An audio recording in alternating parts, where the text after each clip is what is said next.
ಬಹಳ ಪ್ರಮುಖವಾಗಿ middle East ಅಲ್ಲಿ ಇಸ್ರೇಲ್ ಮತ್ತು ಇರಾನ್ ನಡುವೆ ಮಹತ್ವದ ಮಹಾ ಸಂಘರ್ಷ ಆಗ್ತಿದೆ. ಈಗ ಈ ಸಂಘರ್ಷ ಆರಂಭ ಆಗಿ ಈಗ 5 ದಿನ ಕಳೆದು 6ನೇ ದಿನಕ್ಕೆ ಉಭಯ ದೇಶಗಳ ಮಹಾ ಸಂಘರ್ಷ ಸಾಗ್ತಿದೆ. ಇದು ನಿನ್ನೆ ಮೊನ್ನೆಯ ಕಥೆಯಲ್ಲ, ಇದು ದಶಕಗಳಿಂದ ಹಿಂದಿನಿಂದಲೂ ಕೂಡ ರಾಜಕೀಯವಾಗಿ, ಭೌಗೋಳಿಕವಾಗಿ, ಧರ್ಮಾಧಾರಿತವಾಗಿ ಮಹತ್ವದ ಕದನ ಆಗಿದೆ. ಸದ್ಯ ನ್ಯೂಕ್ಲಿಯರ್ ವಾರ್ಗೆ ಸಂಬಂಧಪಟ್ಟಂತೆ ಅದು ಕೂಡ ನ್ಯೂಕ್ಲಿಯರ್ ಉತ್ಪಾದನೆಯ ವಿಚಾರವಾಗಿನೇ ಇಸ್ರೇಲ್ ಮಹತ್ವದ ದಾಳಿ ಮಾಡಿದೆ. ಅದಕ್ಕೆ ಇರಾನ್ ಕೂಡ ಪ್ರತಿ ದಾಳಿ ಮೇಲೆ ದಾಳಿ ಮಾಡ್ತಾನೆ. ಮಿಡಲ್ ಈಸ್ಟ್ ಅಲ್ಲಿ ಅಕ್ಷರಶಃ ಅಲ್ಲೋಲ ಕಲ್ಲೋಲವೇ ಈಗ ಆರಂಭ ಆಗಿದೆ. ಈ ಎಲ್ಲದರ ನಡುವೆ ಅಮೆರಿಕ ಅಧ್ಯಕ್ಷ ಡೊನಾಲ್ಡ್ ಟ್ರಂಪ್ ಕೂಡ ಇರಾನ್ಗೆ ನೇರ ಎಚ್ಚರಿಕೆ ಕೊಟ್ಟಿದ್ದಾರೆ. ಅದರ ನಡುವೆ ಇರಾನ್ ಸರ್ವೋಚ್ಚ ನಾಯಕ ಖಮೇನಿ ಕೂಡ ಅಮೆರಿಕಕ್ಕೆ ಎಚ್ಚರಿಕೆಯನ್ನ ಕೊಟ್ಟಿದ್ದಾರೆ. ಈ ಆಂಡಿ ವಾರ್ಗೆ ಡೈರೆಕ್ಟ್ ಎಂಟ್ರಿ ಕೊಡುತ್ತಾ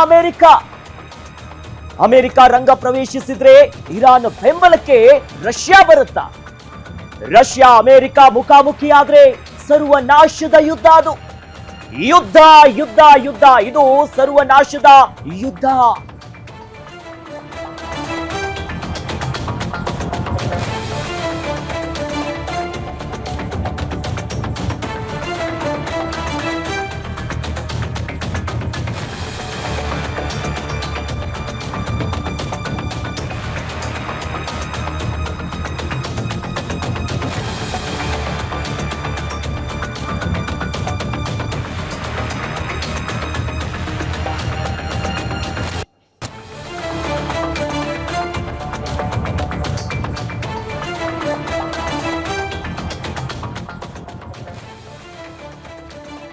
ದೈತ್ಯ ಶಕ್ತಿಗಳ ಸಂಘರ್ಷದಿಂದ ಜಗತ್ತೇ ಅಲ್ಲೋಲ ಕಲ್ಲೋಲ ಆಗ್ತಿದೆ.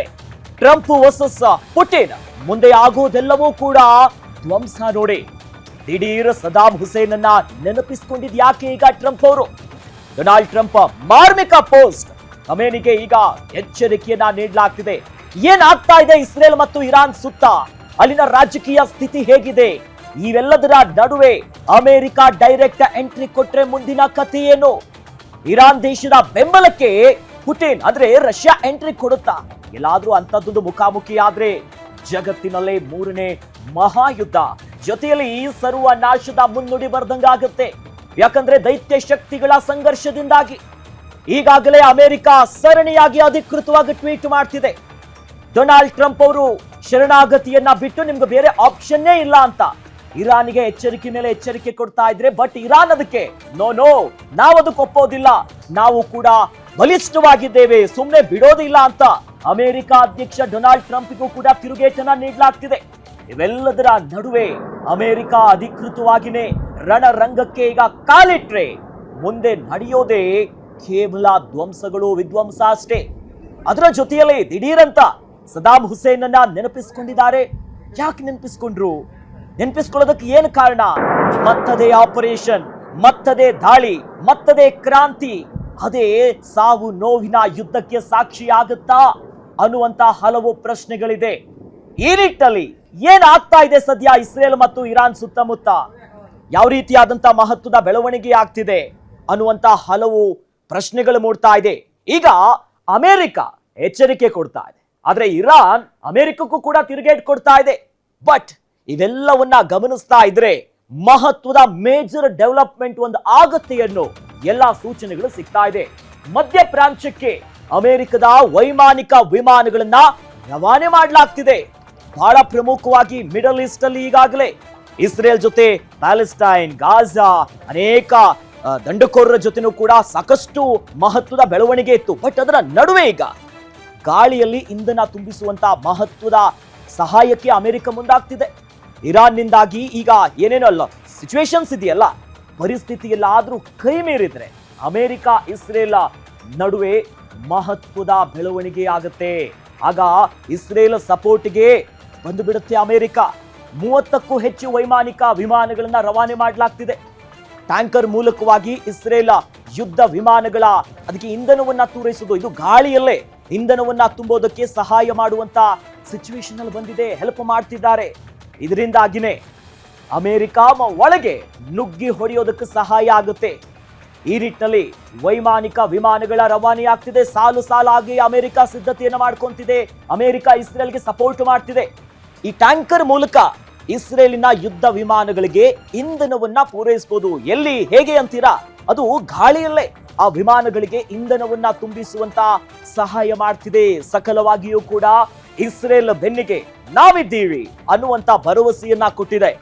ಹಾಗಾಗಿ ಮಧ್ಯ ಪ್ರಾಂತ್ಯದಲ್ಲಿ ಯುದ್ಧದ ವಾತಾವರಣ ಕಾರ್ಮೋಡ ಕವಿತಾ ಇದೆ. ಈ ಸಂದರ್ಭದಲ್ಲಿ ಏನ ಆಗುತ್ತೆ, ಪರಿಸ್ಥಿತಿ ಎಲ್ಲಾದ್ರೂ ಕೈ ಮೀರಿ ಹೋಯ್ತು ಅಂದ್ರೆ ಅಮೆರಿಕ ಇಸ್ರೇಲ್ ಜಂಟಿಯಾಗಿ ಅಟ್ಯಾಕ್ ಮಾಡೋದಕ್ಕೆ ಸಕಲ ಸಿದ್ಧತೆಗಳನ್ನ ಮಾಡ್ಕೊಂತಿದ್ದಾರೆ. ಇದಕ್ಕೆ ಮೋಸ್ಟ್ ಎಕ್ಸಾಂಪಲ್ ಅಂತಂದ್ರೆ G7 ಸಮ್ಮಿಟ್ ಕೆನಡಾದಲ್ಲಿ ಆಗ್ತಿತ್ತು. ಮಧ್ಯಕ್ಕೆ ಅಮೆರಿಕ ಅಧ್ಯಕ್ಷ ಡೊನಾಲ್ಡ್ ಟ್ರಂಪ್ ಅಲ್ಲಿಂದ ಬಿಟ್ಟು ಸರಣಿಯಾಗಿ ಟ್ವೀಟ್ ಮಾಡ್ತಾರೆ, ಅಧಿಕೃತವಾಗಿ ಹೇಳಿಕೆ ಕೊಡ್ತಾರೆ.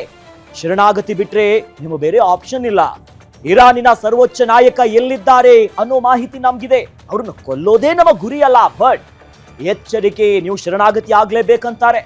ಇವೆಲ್ಲ ಬೆಳವಣಿಗೆ ಒಂದು ಕಡೆ ಆದ್ರೆ ಪರಿಸ್ಥಿತಿ ಕೈ ಮೀರಿ ಹೋಗ್ಬಿಟ್ರೆ ಅಮೆರಿಕ ಇಸ್ರೇಲ್ ಜಂಟಿಯಾಗಿ ಅಟ್ಯಾಕ್ ಮಾಡೋದಕ್ಕೆ ಏನೇನು ಬೇಕು, ಇಂಧನದ ವ್ಯವಸ್ಥೆ, ವೈಮಾನಿಕವಾಗಿ ಹೇಗೆ ದಾಳಿ ಮಾಡಬೇಕು, ಯಾವ ರೀತಿಯಾದಂತ ಶಸ್ತ್ರಾಸ್ತ್ರಗಳನ್ನ ಕೊಡಬೇಕೆನ್ನುವಂತ ವಿಚಾರವಾಗಿದೆ. ಕಂಪ್ಲೀಟ್ ಆಗಿ ಹೆಲ್ಪ್ ಮಾಡ್ತಿದ್ದಾರೆ. ಏನೇನು ಬೇಕು ಎಲ್ಲ ಸಹಾಯಕ್ಕೂ ಮುಂದಾಗ್ತಿದ್ದಾರೆ. ಆ ಮೂಲಕವಾಗಿ ಮಧ್ಯ ಪ್ರಾಂತ್ಯದಲ್ಲಿ ಈ ಶುರುವಾಗಿರುವಂತಹ ಯುದ್ಧ ಯಾವ ತಾರಕಕ್ಕೇರಿ ಮುಂದೆ ಮಹಾಯುದ್ಧ ಆಗುತ್ತಾ ಅನ್ನುವಂತ ಹಲವು ಪ್ರಶ್ನೆ ಇದೆ.